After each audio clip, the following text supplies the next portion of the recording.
Ardi, seorang arsitek muda yang baru merintis usahanya, membutuhkan material unik untuk proyek kafe pertamanya. Ia mencari kayu jati lawas berkualitas tinggi. Pencariannya membawanya ke sebuah lokasi terpencil, ke toko material Raharja. Toko itu terletak di kawasan industri tua, jauh dari hiruk-pikuk kota. Tampilan toko Raharja sangat berbeda dari toko material modern. Bangunannya terbuat dari bata merah yang menghitam dan dipenuhi lumut. Papan namanya berupa kayu usang yang dipahat kasar. Pencahayaan di dalamnya redup, hanya mengandalkan lampu pijar kuning yang menciptakan bayangan panjang di antara tumpukan semen, kawat, dan balok-balok kayu yang menjulang. Saat Ardi melangkahkan kaki masuk, lonceng di atas pintu berdentang nyaring memecah keheningan. Aroma lembab kayu tua bercampur bau aneh yang manis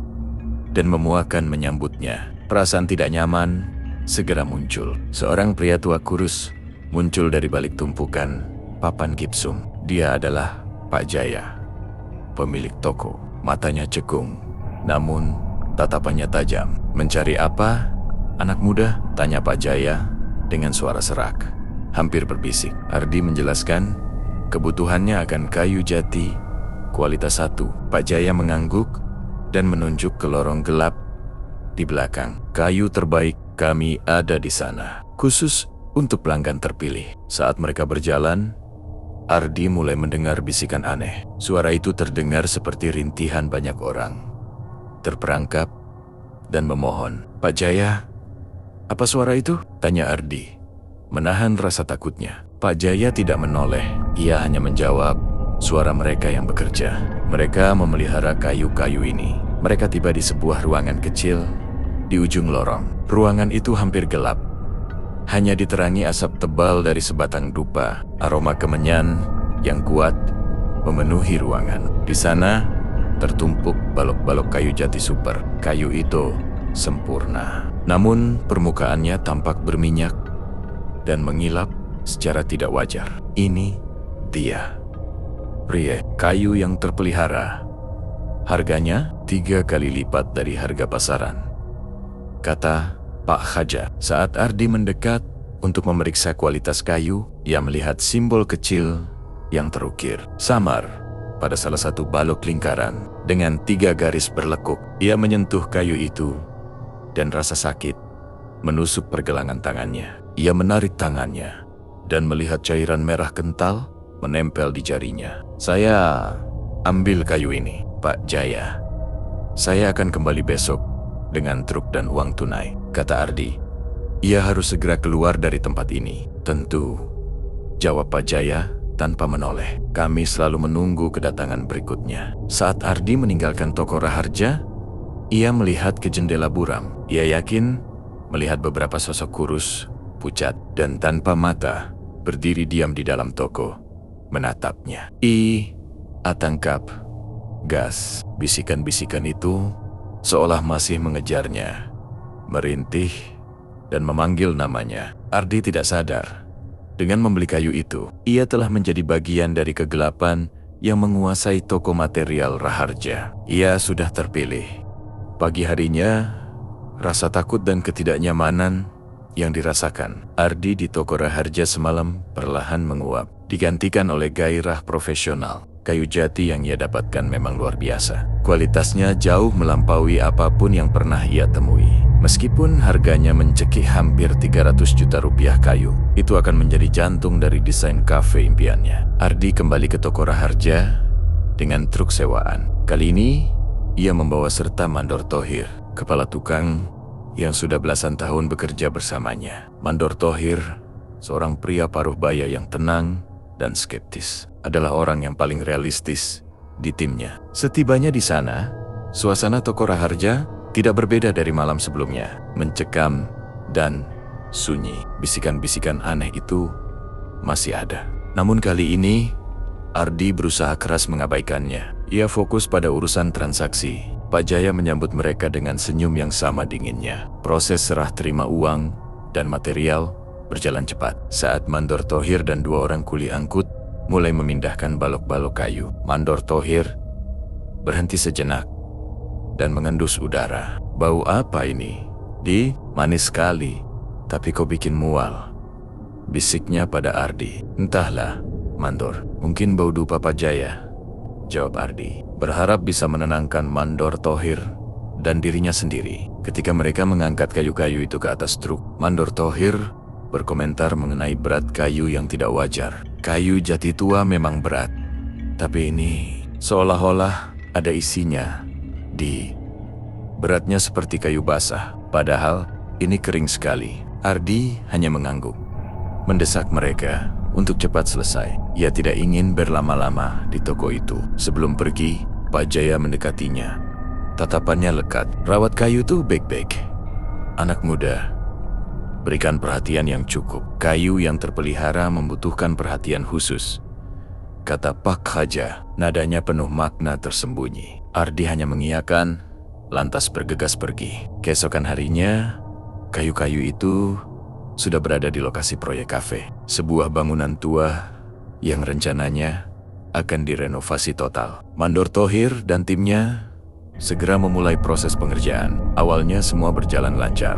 Namun, menjelang sore, keanehan mulai muncul. Saat Mandor Thohir memotong salah satu balok kayu untuk tiang penyangga, gergaji mesinnya tiba-tiba macet. Bukan karena tumpul, melainkan karena balok kayu itu mengeluarkan cairan merah kental yang membuat mata gergaji lengket dan tumpul seketika. Astaga, cairan apa ini? Seru Mandor Thohir menunjukkan tetesan merah gelap yang menempel di bilah gergaji. Cairan itu berbau seperti yang Ardi cium di toko Raharja Manis, memuakan dan sedikit amis. Mereka membersihkan gergaji dan mencoba memotong balok yang lain. Kali ini tidak ada cairan, tetapi ketika gergaji menembus serat kayu, terdengar suara aneh. Bukan suara retakan kayu yang normal, melainkan suara desahan panjang yang terdengar seperti seseorang sedang menghela napas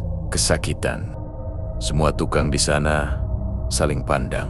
Mereka berpengalaman, dan ini jelas bukan fenomena biasa. Malam harinya, Ardi datang untuk memeriksa kemajuan. Ia melihat kayu-kayu itu sudah terpasang sebagian, membentuk kerangka interior kafe. Di bawah cahaya rembulan yang masuk melalui jendela tanpa kaca, Ardi melihat kerangka kayu itu tampak hidup dan indah. Seratnya memancarkan kilau misterius. Namun, ia mulai mendengar bisikan lagi, lebih jelas daripada saat ia di toko Raharja. Bisikan itu berasal dari dinding-dinding kayu dingin. Kami di sini, lepaskan, atau kau yang akan mengganti. Ardi merasa jantungnya berdebar kencang. Ia mencoba meyakinkan dirinya bahwa itu hanya kelelahan. Tapi saat ia berjalan mendekati salah satu tiang kayu yang baru dipasang, ia melihat sesuatu yang membuatnya nyaris menjerit. Di permukaan kayu yang mulus,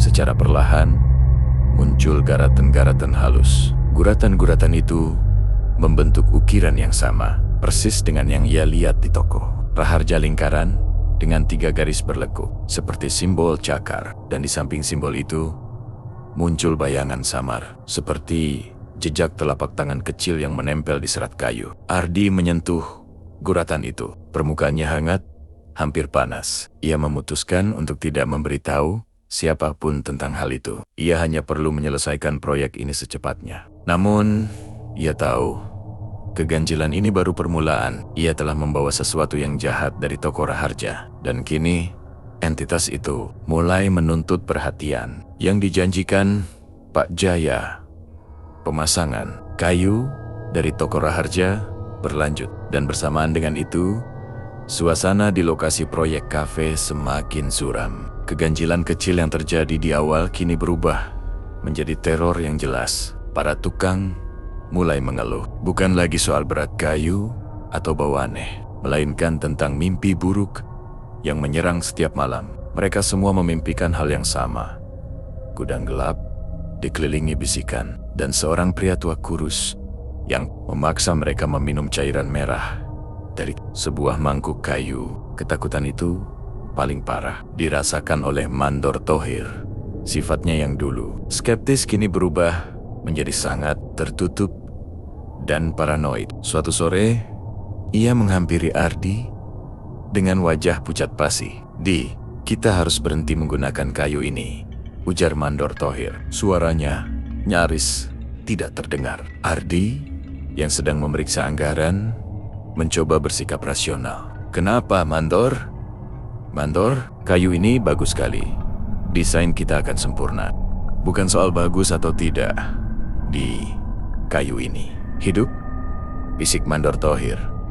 Ia menarik Ardi ke sudut. Tadi siang, si Junet, salah satu kuli angkut, sedang memahat pinggiran balok. Dia bilang dia mendengar suara rintihan, persis seperti anak kecil yang menangis. Saat dia berhenti, dia bersumpah melihat mata kecil terbuka di dalam lubang pahatannya, lalu tertutup lagi. Mandor Thohir menunjukkan tangannya yang gemetar. "Kita tidak akan selamat.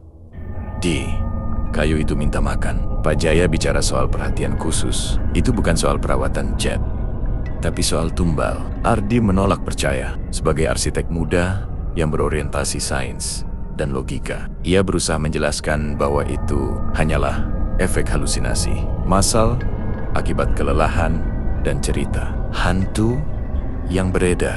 Ia memarahi Mandor Thohir, menuntutnya untuk menyelesaikan pekerjaan sesuai jadwal. Ia tidak mungkin membuang kayu seharga 300 juta rupiah hanya karena takhayul. Penolakan Ardi membuat kepercayaan antara atasan dan bawahan retak. Mandor Thohir dan sebagian besar tukang mulai menjauhinya, yakin bahwa Ardi sudah dikuasai oleh ambisi dan mengabaikan keselamatan mereka. Malam itu, teror mencapai puncaknya. Setelah semua tukang pulang, Ardi kembali ke lokasi untuk lembur. Dia harus menggambar detail layout kafe di lokasi agar tidak ada kesalahan. Dia sendirian di tengah kerangka kayu yang baru terpasang. Di sekelilingnya, bisikan itu tidak lagi malu-malu. Mereka berdesis, kini terdengar lebih dekat, seolah-olah mengelilingi dirinya. Sudah dipilih. Lapar. 1. Harus segera. Tiba-tiba, lampu bohlam yang tergantung di tengah ruangan padam total. Listrik mati. Ardi segera merogoh kantongnya, mencari ponsel untuk penerangan. Dalam kegelapan total itu, ia merasakan sentuhan dingin di tengkuknya. Bukan anjing. Itu terasa seperti yari-yari yang kurus, dingin, dan panjang. Ardi menherit menjatuhkan ponselnya dan berlari ke arah pintu depan. Ketika ia berhasil menyalakan senter ponsel, ia melihat pemandangan yang membuatnya kaku di tempat. Di tiang-tiang kayu jati yang dipasang, ukiran simbol cakar itu muncul di mana-mana. Dan kini, ukiran itu mengeluarkan uap tipis. Seolah-olah kayu itu sedang bernapas. Ardi memaksa dirinya untuk lari keluar. Jantungnya berdebar kencang. Ia menoleh ke belakang untuk memastikan pintu sudah terkunci. Saat itulah ia melihatnya. Di salah satu sudut kerangka kayu, tergantung sebuah topi baseball yang sudah usang topi milik Junet. Kuli angkut yang sempat bercerita tentang mata kecil di kayu itu. Ardi merasa firasat buruk yang sangat mendalam. Ia segera menelepon Mandor Thohir. "Mandor, apa Junet sudah pulang?" tanya Ardi dengan suara bergetar. "Junet tidak ada, Di. Tadi sore dia bilang mau ambil gajinya ke kantor, tapi sampai sekarang belum datang. Ponselnya mati," jawab Mandor Thohir. Ardi melihat topi itu lagi. Di bawah topi itu, di lantai semen yang basah, ada genangan cairan merah kental yang mengering. Genangan itu memanjang ke dalam, menuju jantung kerangka kayu, seolah-olah terserap oleh dinding-dinding jati yang mengkilap. Pengorbanan pertama telah terjadi. Junde hilang. Ardi kini yakin ia tidak hanya berurusan dengan takhayul, tetapi dengan entitas jahat yang sudah menuntut tumbal dari proyek yang ia sebut impian. Hilangnya Junet adalah pukulan telak yang menyadarkan Ardi, ini bukan lagi sekadar proyek arsitektur. Ini adalah perjuangan melawan kegelapan yang nyata. Genangan cairan merah dan topi Junet menjadi bukti tak terbantahkan. Ardi segera menghubungi polisi. Namun laporannya hanya ditanggapi dingin, tanpa saksi mata. Polisi menganggap Junet hanya pekerja yang kabur. Ardi tahu Satu-satunya tempat untuk mendapatkan jawaban dan mungkin menemukan Junaid adalah toko material Raharja. Malam itu, Ardi kembali ke kawasan industri tua itu. Ia membawa senter besar, sebuah palu godam kecil yang diambil dari mobil. Dan yang terpenting, keberanian yang dipaksa oleh rasa bersalah. Toko Raharja diselimuti keheningan yang lebih pekat dari biasanya. Lampu pijar kuning di dalamnya padam total. Hanya cahaya bulan yang samar-samar menyinari area parkir yang berdebu. Ardi memarkir mobil agak jauh. Ia mendekati pintu toko, memastikan tidak ada orang di sekitarnya. Dengan palu godam, ia memecahkan kunci gembok tua di pintu depan. Begitu pintu terbuka, bau memuakan itu langsung menyeruak. Kini, jauh lebih kuat campuran bau kemenyan, darah, dan sesuatu yang gosong. Ardi menyalakan senternya. Interior toko tampak berbeda. Balok-balok kayu yang tersisa di gudang tampak lebih gelap dan memancarkan kilau minyak yang lebih tebal. Ardi bergerak cepat, langsung menuju lorong di belakang. Tumpukan papan gipsum yang membawanya ke ruangan tersembunyi. Saat ia melewati tumpukan kayu, ia mendengar bisikan-bisikan itu berubah menjadi ratapan yang lebih jelas. Seolah-olah seluruh isi toko adalah penampung bagi jiwa-jiwa yang tersiksa. Datanglah, datanglah, kami menunggumu. Tumbal kedua. Ardi menguatkan mentalnya. Ia sampai di ruangan kecil yang dulunya tempat penyimpanan kayu jati super. Ruangan itu kini dihiasi secara mengerikan. Dupa tebal masih berasap, dan di tengah ruangan ada sebuah meja kayu rendah. Di atas meja itu terletak sebuah mangkuk kayu besar yang penuh dengan cairan merah gelap. Mengelilingi mangkuk itu, ada beberapa orang yang duduk bersila dalam diam, mengenakan jubah hitam lusuh. Di antara mereka, Ardi mengenali sosok kurus Pak Jaya. Ini adalah sekte pesugihan yang menjadikan kayu dan material bangunan sebagai media untuk mengikat tumbal. Pak Jaya mengangkat kepalanya. Matanya yang cekung memancarkan kilatan merah di bawah cahaya senter Ardi. Ia tersenyum. Kali ini bukan lagi seringai dingin, melainkan senyum puas yang penuh kemenangan. Selamat datang, anak muda terpilih. Kami tahu kau akan kembali, kata Pak Jaya. Suaranya kini tidak lagi berbisik, melainkan bergema berat. Di mana Junaid? Tuntut Ardi, mengacungkan senter ke wajah Pak Jaya. Pak Jaya tertawa pelan. Junaid sudah menjadi bagian dari kayu terpelihara kami. Jiwanya menguatkan serat kayu itu. Lihatlah. Ia menunjuk ke sudut ruangan. Ardi mengarahkan senternya. Di sudut itu, terikat pada sebuah tiang kayu besar, adalah Junaid.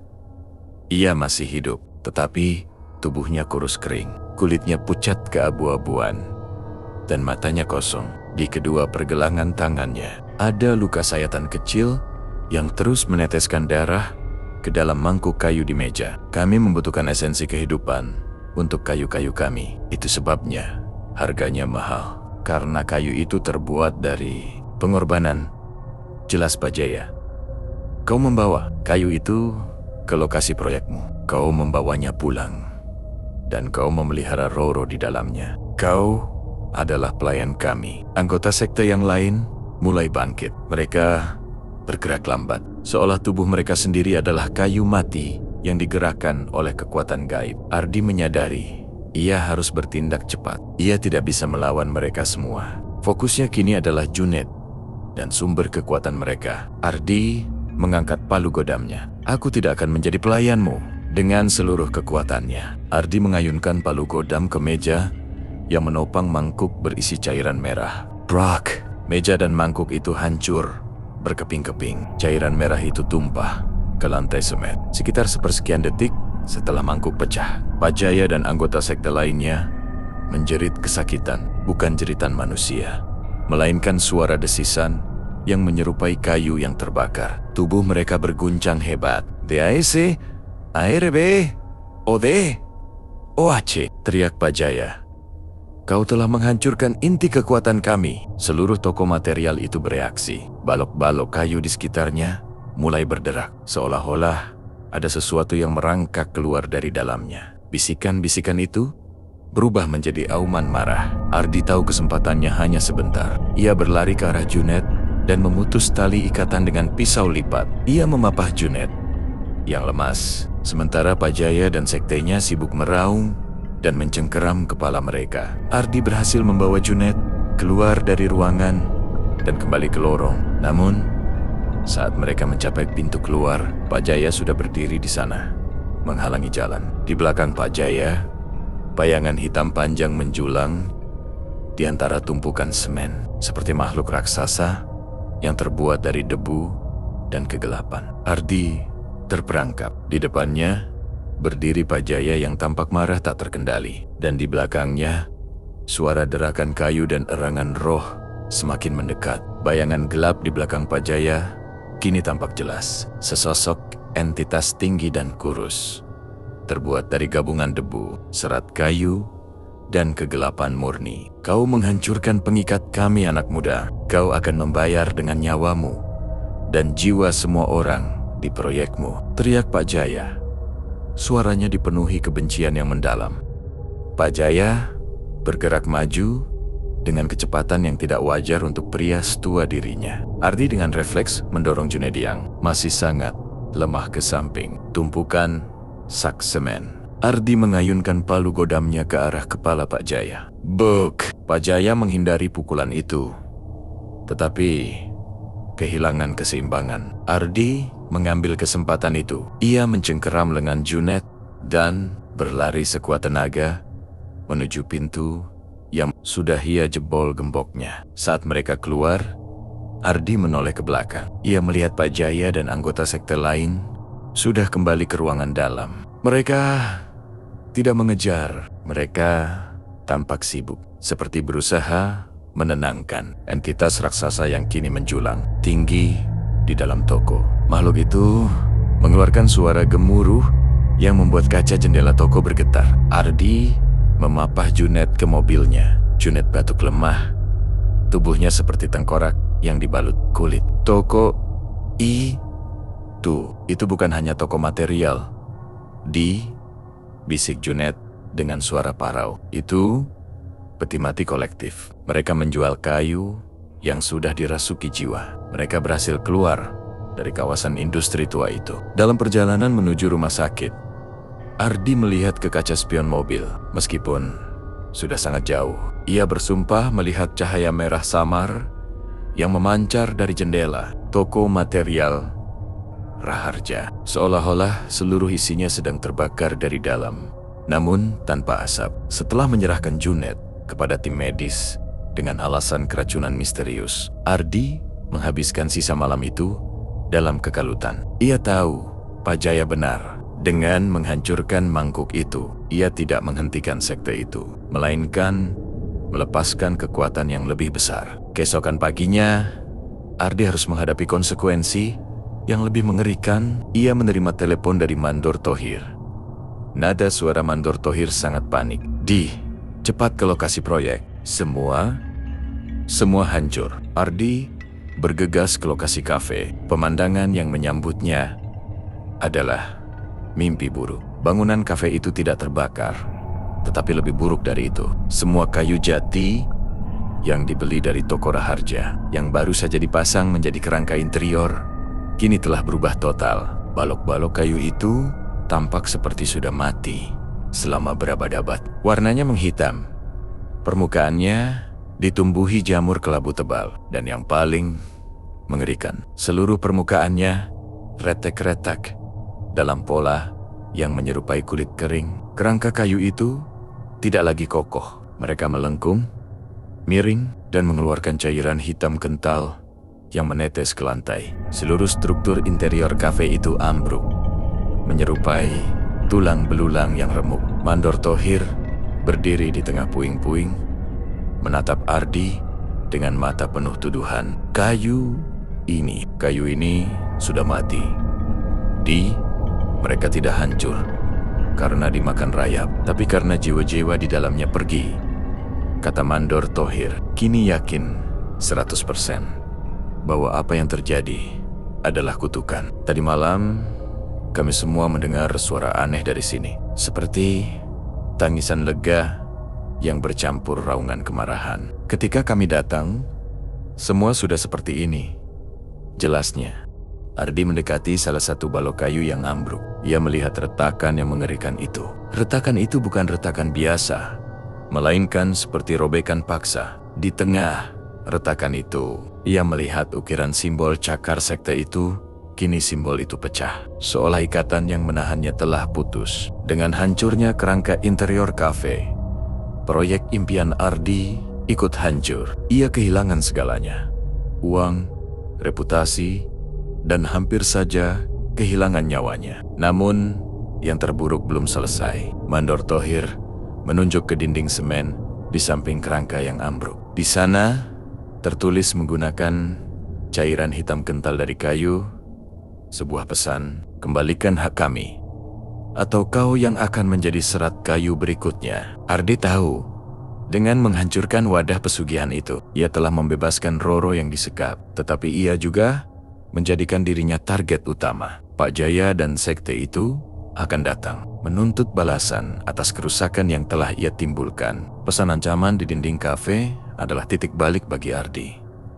Ia tidak bisa lari. Jika ia lari, dendam sekte itu akan mengejar Mandor Thohir, Junet, dan siapapun yang dekat dengannya. Ia harus menghadapi Pak Jaya dan mengakhiri kejahatan di toko Raharja untuk selamanya. Ardi kembali mengunjungi Junet di rumah sakit. Junet kini stabil, tetapi trauma dan kelemahannya masih parah. Dari Junet, Ardi mendapat informasi kunci. Junet mengingat, Pak Jaya pernah membanggakan bahwa sumber kekuatan sekte itu bukan hanya mangkuk, tetapi tanah di bawah gudang penyimpanan kayu yang sudah bara-badabot ditanami tumbal. Ardi menyadari ia tidak membutuhkan polisi atau senjata. Ia membutuhkan ritual pembersihan. Ia menghubungi seorang kenalan lama ayahnya, Kiai Dahlan, seorang tokoh agama yang disegani dan dikenal memiliki kemampuan spiritual. Ardi menceritakan seluruh kisahnya, dari kayu terpilih, bisikan, hingga hilangnya Junet dan hancurnya proyek. Kiai Dahlan mendengarkan dengan serius. Itu adalah ilmu tanam sari. Nak, mereka menjual material yang disarikan dari pengorbanan jiwa. Untuk menghentikannya, kau harus menghancurkan sumber intinya dan membersihkan tanahnya. Sore harinya, Ardi ditemani Kiai Dahlan kembali ke toko material Raharja. Toko itu tampak lebih sunyi dan lebih gelap dari sebelumnya. Seolah-olah seluruh energinya telah ditarik keluar. Mereka tahu kita datang. Mereka menunggu, bisik Kiai Dahlan. Tangannya memegang tasbih dan kantong kecil berisi garam dan rempah. Mereka masuk tanpa perlawanan. Di dalam tidak ada siapapun. Gudang itu kosong. Balok-balok kayu yang tersisa tampak lapuk dan hitam. Pak Jaya dan anggota sekte itu sudah pergi. Tetapi kehadiran jahat masih terasa menusuk. Kiai Dahlan langsung menuju ruangan tersembunyi yang menjadi tempat ritual. Di tengah ruangan yang lantainya masih basah oleh cairan merah yang Ardi tumpahkan, Kiai Dahlan mulai membacakan doa-doa. Suaranya rendah dan mantap. Tetapi ketika doa itu bergema, seluruh toko material mulai merespons. Tiba-tiba, dari tumpukan kayu di sudut, muncul sosok tinggi kurus yang Ardi lihat malam sebelumnya entitas kayu dan debu. Makhluk itu meraung. Suaranya seperti 1000 gergaji yang memotong kayu tua. Ardi maju, melindungi Kiai Dahlan. Fokuslah pada tanahnya, Kiai. Aku yang urus sisanya. Ardi mengeluarkan palu godamnya lagi. Makhluk itu menyerang, mengayunkan lengan panjangnya yang kurus. Ardi menghindar, dan sekuat tenaga memukul kaki makhluk itu.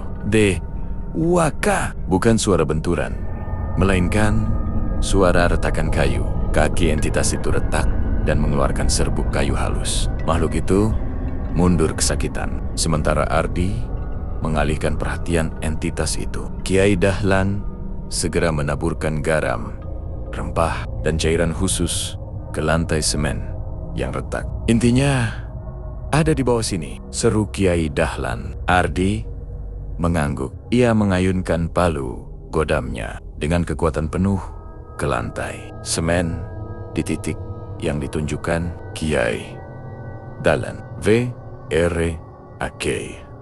K. Semen itu pecah. Di bawahnya tampak galian tanah hitam pekat. Di tengah galian itu terkubur sebuah kotak kayu kecil. Saat kotak kayu itu terekspos, entitas kayu di belakang Ardi menjerit mengerikan. Makhluk itu roboh, hancur menjadi tumpukan serbuk dan debu yang terbawa angin. Kiai Dahlan segera mengambil kotak itu dan membuangnya ke wadah berisi air yang sudah didoakan. Saat kotak itu menyentuh air, asap tebal hitam mengepul, diikuti suara rintihan panjang yang terdengar seperti ratusan orang yang akhirnya dibebaskan. Setelah asap menghilang, keheningan total melanda toko material Raharja. Udara dingin yang menyesakkan itu hilang. Bau busuk dan manis itu lenyap. Toko itu kini hanyalah gudang tua yang berdebu. Seminggu kemudian, Junet pulih total. Ardi menghadapi kerugian finansial yang besar dan hancurnya reputasi. Namun, ia tidak sendiri. Mandor Thohir dan tukang-tukang lain yang menyaksikan keanehan itu bersaksi di hadapan polisi. Polisi menyelidiki toko Raharja dan menemukan galian di bawah lantai yang sesuai dengan deskripsi Ardi. Tetapi Pak Jaya dan anggota sekte lainnya telah menghilang tanpa jejak. Toko itu disegel dan dibiarkan terbengkalai. Ardi akhirnya memutuskan untuk mendesain ulang kafe menggunakan material baru. Material yang bersih. Ia belajar sebuah pelajaran mahal.